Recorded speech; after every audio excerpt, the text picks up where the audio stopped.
Good morning and welcome to Peace Out, where we are all learning together to peace out. You know, all those things I had on my list yesterday that I didn't tell you anyway, about 5 of them were fixed by noon.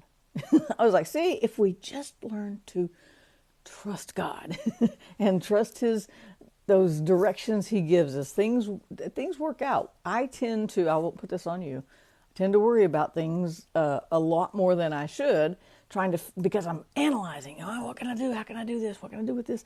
Oh my goodness. And it seems like in life, things always work out and we're still alive, right? So I didn't die because a bill wasn't paid or something like that, right? And so, but God takes care of us. God takes care of us, gives us wisdom. All we have to do is ask. We just have to trust him, which is what I'm actually going to talk about today. That's why I titled this The T Factor. But I want to tell you, before I put my shameless plug in for my 31 days in Psalm 31, because this is the book of the week, 31 devotions taken from Psalm 31. And David wrote Psalm 31, and that's what we're going to talk about today too. When he was in one of the deepest, darkest, most difficult times of his life, he was running from Saul. And what happens when you get put in the cave and the crucible of life? What is it going to crush out of you? It crushed David so that he found a new place of intimacy with God. It crushed him so you learn how to trust God more. And sometimes we say that, it's easy to say that, but the truth is that crushing isn't pleasant. And that crushing and the cave times of our lives, those difficult times of our lives, they're not easy. And sometimes they're real ugly until we figure out, oh yeah, I can still trust God. And then it gets beautiful because it's like, hey, nothing really changed, but my heart did towards God because I'm still trusting him, right? And so, but that's what happened when David was crushed in the crucible of life.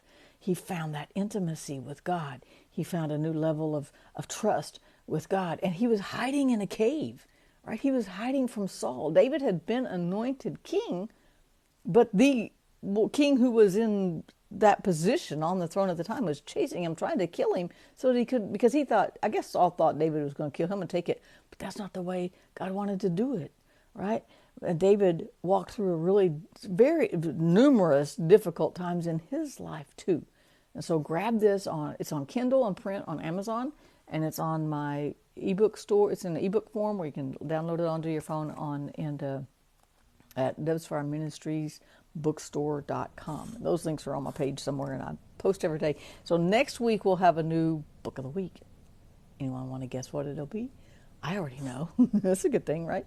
Anyway, so I thought, well, since that was the book of the week and I found myself in Psalm 31 again, I find myself in Psalm 31 a lot because it's just one of those rich passages, and especially when you're going through something. It's one of those passages, there's about 24 verses here that you can just pull so much out of, and I find myself going back to this psalm over and over and over again. But today I want to talk about what David talked about a lot in Psalm 31. That's the T factor, and that's trusting God. As a matter of fact, he started this psalm with a declaration, and that's unusual. Usually he does that at the end, but he started it. Now get this picture. He's sitting in a cave. Saul and his armies are chasing him, and David's hiding in the back of a cave, and the first thing he writes is this, or memorized, or however he put it down and recorded it back then, right? He didn't have a digital recorder. That would be handy, though.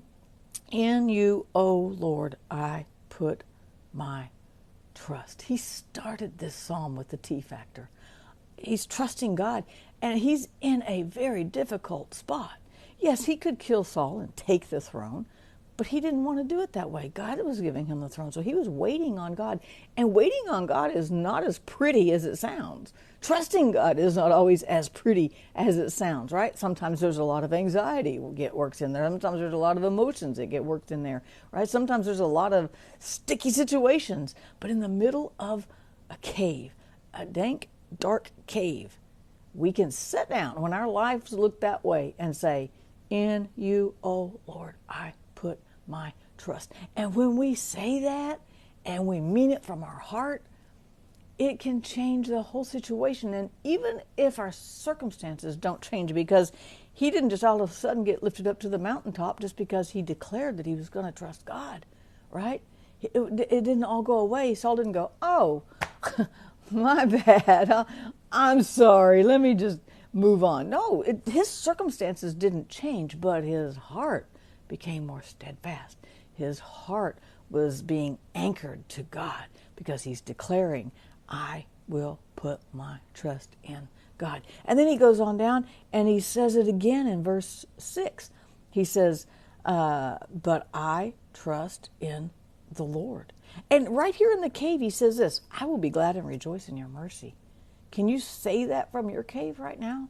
That I'm just going to trust and rejoice and be glad in God's mercy. I can trust and rejoice and be glad in God's grace because his grace is always enough. No cave is too deep, too dark, too far removed from light that his grace can't reach us, that his love doesn't expand that far, that his light of our soul, the light of our soul, can't reach us. It never gets too dark for that, right? And so we can trust him and we can rejoice in mercy, in grace, in his love, no matter what's going on around us or what's going on in our lives, right? And if you got everything going perfect, well, just do what you're doing because that way you don't mess it up, right? No, all right, whatever. Anyway, so then he goes on down in verse 16 again. I mean, and he says something. This psalm and several others, I think Psalm 5, maybe 3, what I love about David is he doesn't mince words when he's not happy, right? I mean, he says, my eye is wasting away with grief. He's in grief. He says, oh, it's my whole soul and my whole body is in grief, right? He says, my whole life was spent with grief. My years with sighing. And we've talked about sighing on here a lot, where sometimes you just don't have words and it's just, I don't even know what to do. But God gets that sigh. He doesn't require words. Sometimes there's just not words for what we're going through, right? And that can be on the good side and on the bad side. God gets it. It's okay.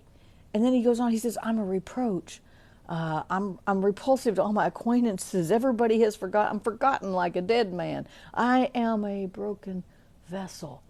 Have you ever just felt broken by life? Have you ever just felt like, especially as I get older, I'm like, man, I've just messed up so many different things. There were so many things I could have done differently, right?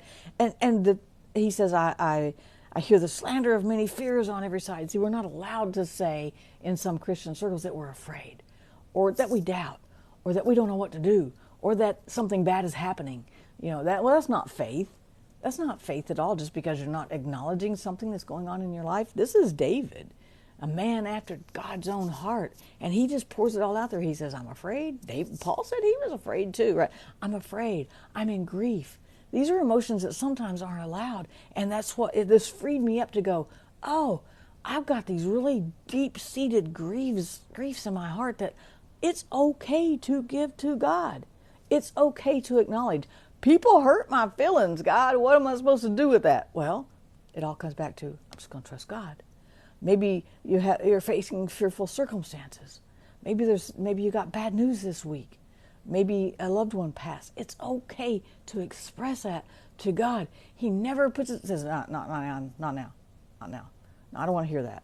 No, I just want to hear faith. No, that is faith, you guys. When you package up your grief, or you package up your pain, or you package up whatever you're going through, and you go, hey, God. And even when you don't have words, He gets it. That is so amazing about God. Because sometimes I just tend to go, I just don't have words. But my heart can still say, like verse 16, he says it again. But as for me, I trust in you, O Lord.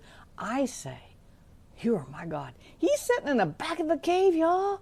He's sitting in the darkest place of his life up to this point. He's got other stuff to go through later. But right now he's in a very dark place, and yet he's still saying, you are my God. Because why? Because God was with him in the cave, and God is with you in your circumstances. He's with you in whatever you're going through, good, bad, no matter cave, outside, mountaintop, valley, it's raining, snowing, sunshine, cloudy. It doesn't matter what life brings your way. You can still trust him and still declare that he is your God. And let's see if there's another time. I was thinking there was one more. I guess that's the 4 times that he said in this psalm, at least 4 times he said, I will trust God. Can you make that your declaration today? That's my declaration. I'm going to shut off all the crazy thoughts in my head, and I'm going to package them up and give them to God and give God my list. And then I'm just going to, every time that starts to come up today, I go, oh my gosh, what am I going to do about this? Or just stop and just go, God, you are my God, and I will trust you. And it will change your surroundings. It will change your circumstances. It will change your heart. And that's the biggest thing right there, right? He was still in the cave when he finished writing this psalm. As he said, be of good courage. He will strengthen your heart. All those who hope in the Lord, all those who trust in the Lord, God will strengthen our hearts. And we can be of good courage right in the middle, or right in the back, in the middle of a storm, or in the back of a cave. We can still trust God. And that is true faith. So make that T factor yours today, right? Trust God. I will trust God. We'll call it timeout. Big T. I'm just going to time out it and trust God for today, because he is still my God in the cave. Have a great weekend, you guys. Peace out, and I'll see you bright and early Monday morning.